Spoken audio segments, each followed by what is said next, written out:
Hi Mum! You do everything for everyone else. Let me help you make your life easier. Quick, short information to make you empowered and remind you why you are so important. Because if you don't know what's on the menu, how can you choose what's right for you? Hi, I'm Alina, Director of my private practice Supportive Therapy, an everyday Aussie mum trying not to lose my biscuits at my kids. As a mental health professional, I'm here to share my secrets so no other mother feels alone or powerless. Knowledge is power, and I want you to be powerful. Think of it like I'm your mindset coach through all of this. Everything is backed by science and psychology. I believe in you, and I want you to be the best version of yourself. To be happy and feel in control, you need to be mentally strong.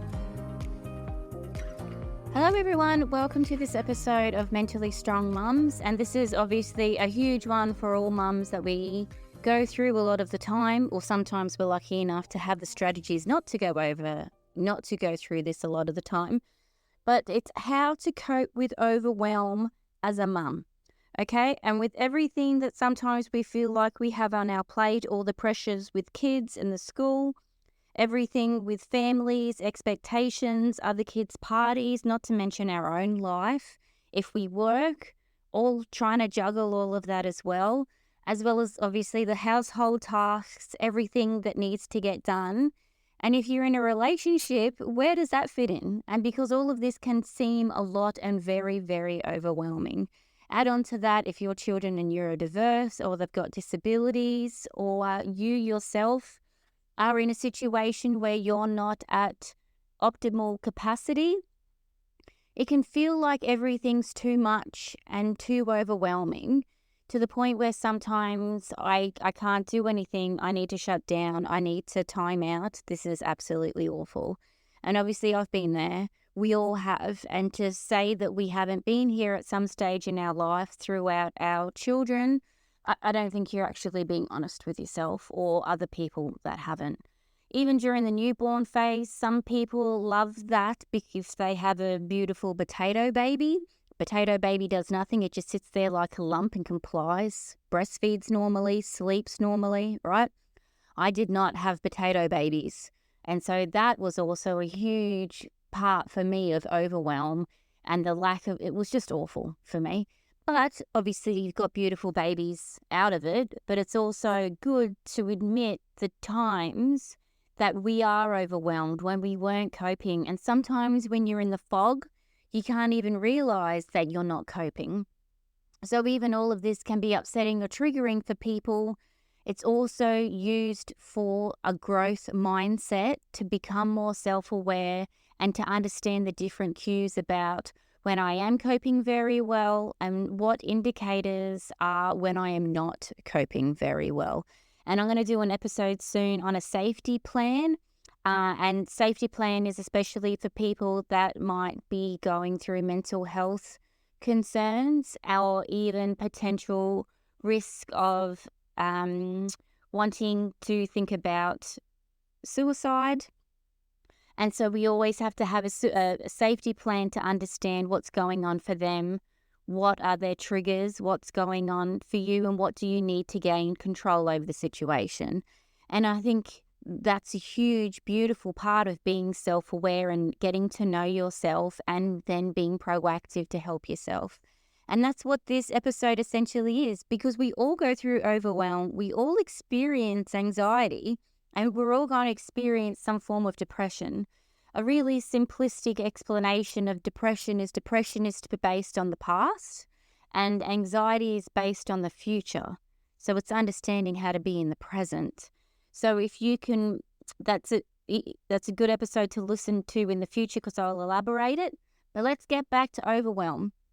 So the mental load for mothers, especially because we are dominated by estrogen, men are dominated by testosterone. So testosterone doesn't normally pick up on the mental load the way the estrogen does.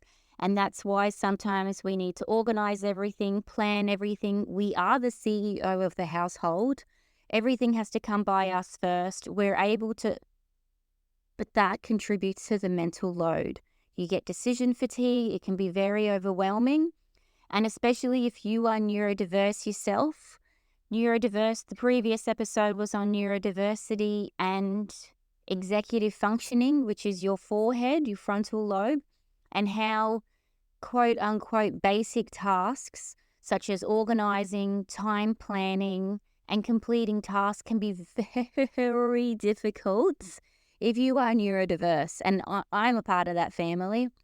I'm also dyscalculia, which means I can't read a clock. I just can't. I don't know. It's just the way that my brain is. Okay. And I accept that, and that's fine with that. And as a coping mechanism, I use humor at inappropriate times. So that's what I'm doing as well. So when you are extremely overwhelmed, when you feel like you're not coping, the mental load is getting out of hand. You then have decision fatigue. It makes everything exacerbated. And especially if you then go into the burnout phase.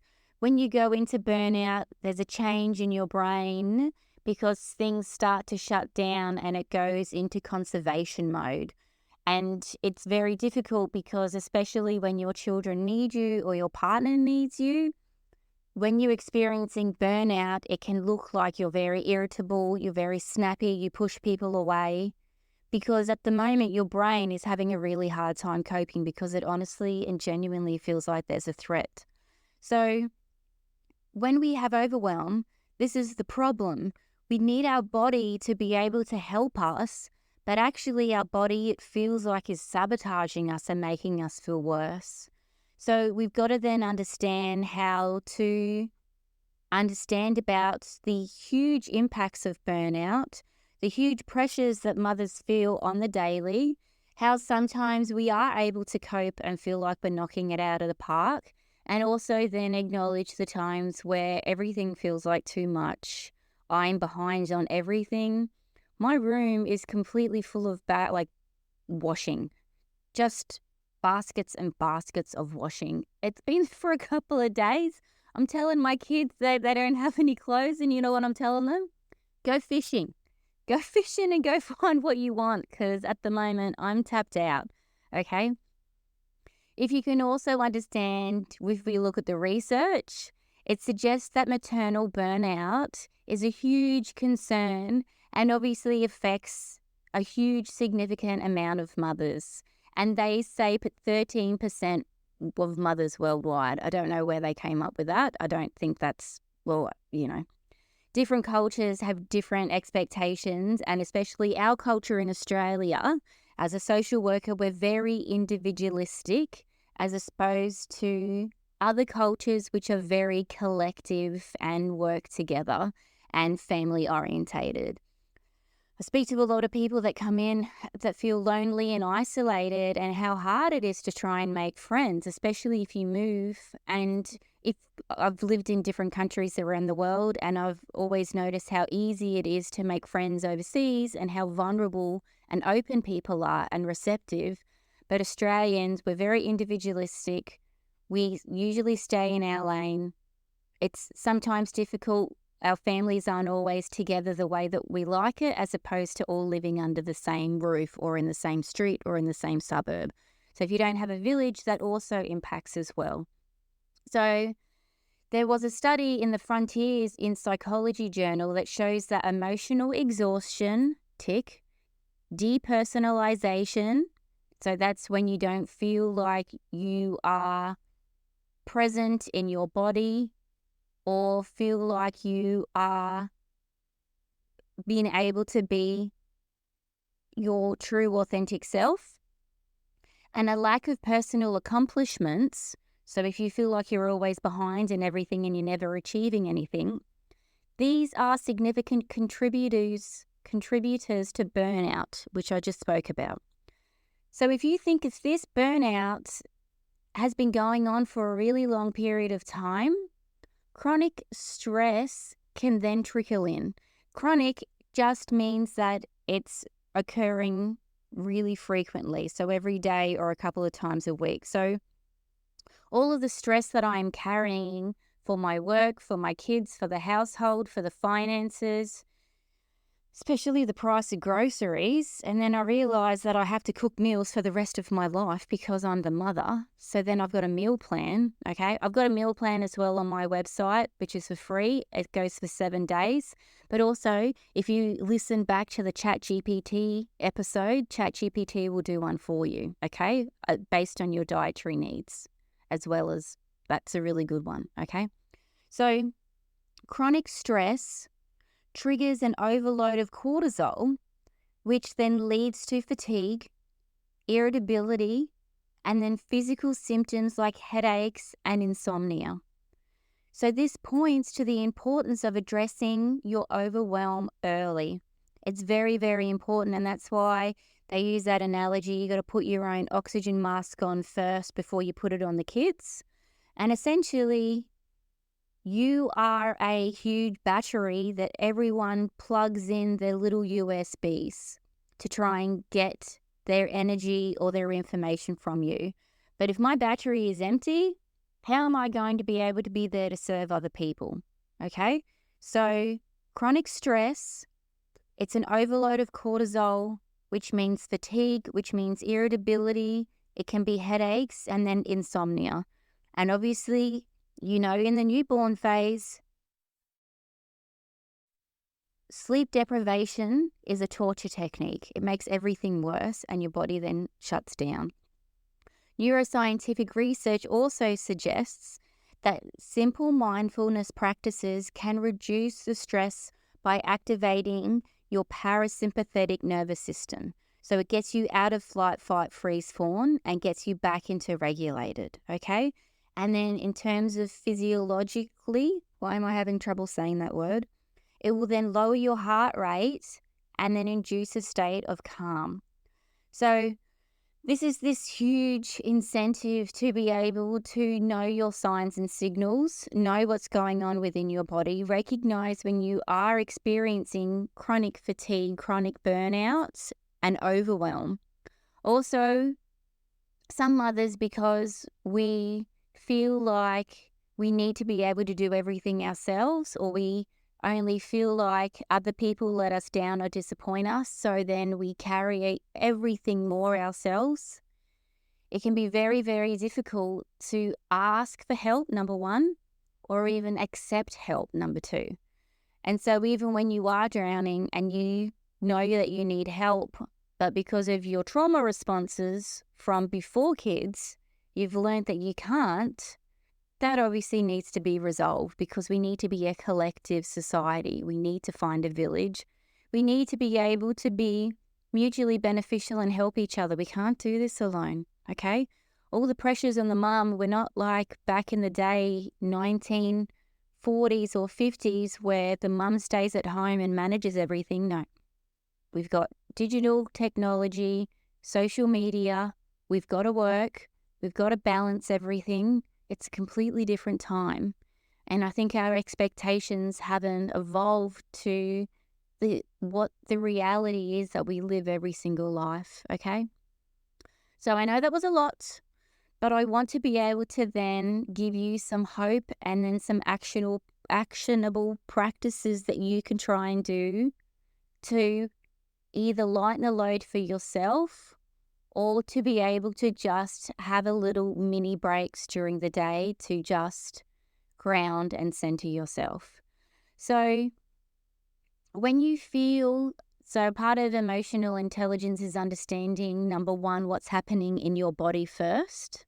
So is my heart rate increasing? Are my palms sweaty? Is my face, like, you know, sometimes you feel your forehead all tensed and stuff and you've got to relax. What about my shoulders? So if I know that I'm doing that, then be able to take just a moment, either go to the bathroom or stand up or do something wherever you are.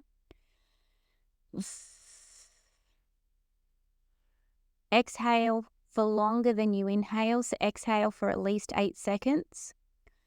Move your shoulders and release the tension.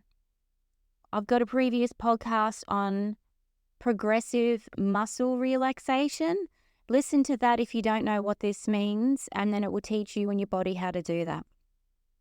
So studies show that within your diaphragm, If you can breathe within your diaphragm that's connected with your nervous system, it reduces your cortisol levels, which is your stress hormone, and it increases your heart rate variability, which means that instead of being panicked, it's able to regulate itself and get back to normal. So then it improves your stress resilience. So we're going to have stress in our lives, and it's just finding these tiny little windows when you recognize your body doing this to be able to just take a moment, just relax your shoulders, have a drink of water, get yourself grounded. Awesome. Continue, right? Another one is, they call it task chunking, okay? So if you know you've got a lot to do during the day, chunk your tasks. I'm pretty sure you'll always remember it now from that silly little analogy, right? So it's like little chunks. So if I've got to do all my admin, I do the admin in the morning. If I've got to pay bills, I then chunk that and do the bills all at the same time. If another task, which grinds my gears, is lunch boxes. I do I buy 4 lunch boxes per kid, and I do all the lunchbox prep on a Sunday. Chunk it all into one task. You know, my whole pile of bloody washing? Just wait until one day and I do it all at once. I put on some trash or some music and I do it then, so at least get the boys to help. Boys love folding their socks, so that's their little thing and we can all do it together, okay? So that's working smarter, not harder, trying to figure out these tasks that are never ending, that are recurring. How can I then chunk them together, do them all at once, instead of being overwhelmed and trying to freak out doing them all the time? Okay? So there is this effect, Zeigarnik, Zeigarnik effect. It states that when you complete small tasks, it actually reduces the mental burden, which helps stress levels lower. Okay? I'm a Zeigarnik, right? Zeigarnik. Damn it. Okay. There's also another lady, and her name is Mel Robbins. She subscribes to the 5-second rule. So pausing before you react to stresses. So this is a really common, normal anxiety technique that a lot of people use. She's adopted it within herself and claimed it as her own. So what happens is, instead of you instantly reacting to something, when someone annoys you or triggers you, you count backwards from 5, 4, 3, 2, because then at least it'll give you enough space not to be able to lose your biscuits. So when kids come home and they say, "Hey, Mum, my assignment's due tomorrow," you end up having a heavy metal band going off within your body, right? Instead of unleashing that heavy metal overwhelm to your child, being able to then count backwards from 5 in that moment, take a second, and then being able to communicate effectively, respond to the child as opposed to react with a heavy metal band, okay? So I know it's just a little one today, but it's really important how devastating and destructive overwhelm can have on your body physiologically, as well as your brain, and the way that then your brain goes into burnout and shuts down, okay? Also normalizing that this is very, very normal for mums in our day and age. So we've got to work smarter, not harder. We've got to find our little village. We've got to manage our own anxiety, and understanding the way that estrogen actually dominates us and how men don't have that because they're dominated by testosterone.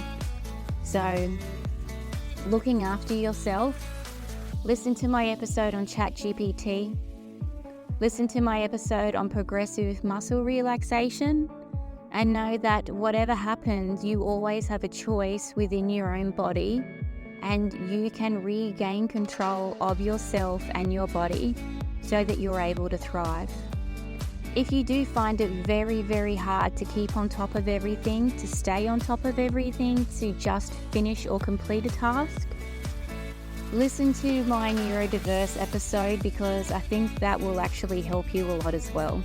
And even if this isn't for you and you can identify this in your partner, listen to that one because it will blow your mind. All right. So thank you so much for listening to me. I hope you have a fabulous day and I look forward to hearing from you soon. And if you have any tips for other mums on how we can all work together, let me know and I will be able to share an update next time. Have a fabulous day. Bye. If you are hearing this message, you've listened to the entire episode, and for that, I want to thank you for your support.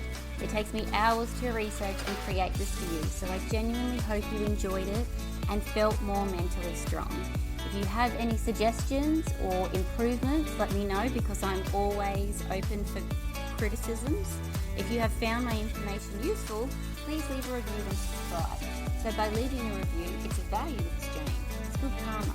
I value your support just as much as you value my free information. So find me on Instagram and Facebook by searching Mentally Strong Mums, and I'm Aussie, so we're spelled MUM. And then you can find heaps of resources on www.mentallystrongmums.com. And this podcast is for you. So let me know what topics you would like to see covered in future episodes. And if yourself is a professional that is working with mums and would like to be a guest to help other mums be mentally strong, I would love to support you. So message me on Instagram on Mentally Strong Mums, MUMS, all one word. Thank you so much for your time. Have a wonderful day, you beautiful mums.